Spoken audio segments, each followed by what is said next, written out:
ফের কর হুঁশিয়ারি মার্কিন প্রেসিডেন্টের। মার্কিন সংস্থাগুলির উপরে করের পাল্টা কর, বিভিন্ন দেশকে পাল্টা করে হুঁশিয়ারি ট্রাম্পের। হোয়াইট হাউসের আধিকারিকদের নির্দেশ মার্কিন প্রেসিডেন্টের শুক্রবারই নয়া কর ঘোষণার সম্ভাবনা। ভারত সহ একাধিক দেশের পণ্যে পাল্টা কর চাপানোর হুঁশিয়ারি ডোনাল্ড ট্রাম্পের। মার্কিন সংস্থাগুলির থেকে ডিজিটাল ট্যাক্স আদায় ভারত সহ বিভিন্ন দেশের বিরুদ্ধে অভিযোগ মার্কিন প্রেসিডেন্ট ডোনাল্ড ট্রাম্পের। ঠিক কি বলেছেন ডোনাল্ড ট্রাম্প, শোনাবো।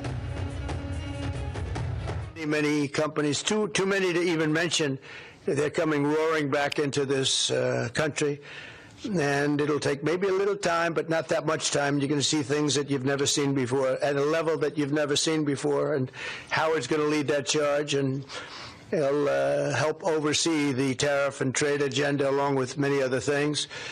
We'll soon impose reciprocal tariffs, because that means they charge us, we charge them. It's very simple. Whatever a company or a country such as, let's say, India or China or any of them, whatever they charge, we want to be fair. So reciprocal meaning they charge us, we charge them.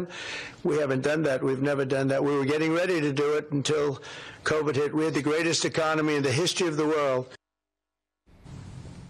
এ নিয়ে কথা বলবো, সঙ্গে রয়েছে আমাদের প্রতিনিধি রাজীব চক্রবর্তী। রাজীব, আবারও কর হুঁশিয়ারি মার্কিন প্রেসিডেন্টের, কি বলছেন তিনি, কি জানতে পারছো? আর শুভদীপ, ডিজিটাল কর নিয়ে ট্রাম্পের আরো এক বড় নির্দেশ সামনে এসেছে মার্কিন সংস্থার কাছ থেকে। কোন কোন দেশ ডিজিটাল কর আদায় করে তার তালিকা তৈরি করা হয়েছে অবিলম্বে, এবং সেই তালিকা অনুযায়ী পাল্টা কর বসানোর হোয়াইট হাউসে একটা নির্দেশ দেওয়া হয়েছে। এবং সংবাদ সংস্থাকে এক সাক্ষাৎকার দিয়েছেন ডোনাল্ড ট্রাম্প। সেখানে তিনি বলছেন যে ডিজিটাল করের নামে আমেরিকান সংস্থার কাছ থেকে বাড়তি কর আদায় করা হচ্ছে। এই প্রবণতা অত্যন্ত সাংঘাতিক। সেই কারণেই ডিজিটাল কর নিয়ে এই পদক্ষেপ করা হচ্ছে। অর্থাৎ যে পদক্ষেপ হচ্ছে পাল্টা কর চাপানো।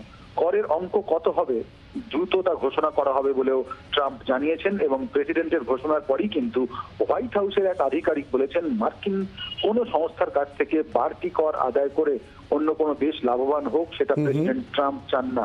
আমেরিকার কোন সংস্থার কাছ থেকে কর নিতে পারবে একমাত্র আমেরিকার সরকারই। শুভদীপ, আবারও তোমাকে জানাচ্ছি, এই নির্দেশিকা যেটা আসতে চলেছে, ঘোষণা হতে চলেছে, তাতে বলা হচ্ছে আমেরিকার কোন সংস্থার কাছ থেকে একমাত্র কর নিতে পারবে আমেরিকায়, অন্য কোন দেশ কর নিতে পারবে না। এই সিদ্ধান্ত হলে তার বড়সড় এফেক্ট কিন্তু ভারতেও পড়বে। শুভদীপ, ধন্যবাদ।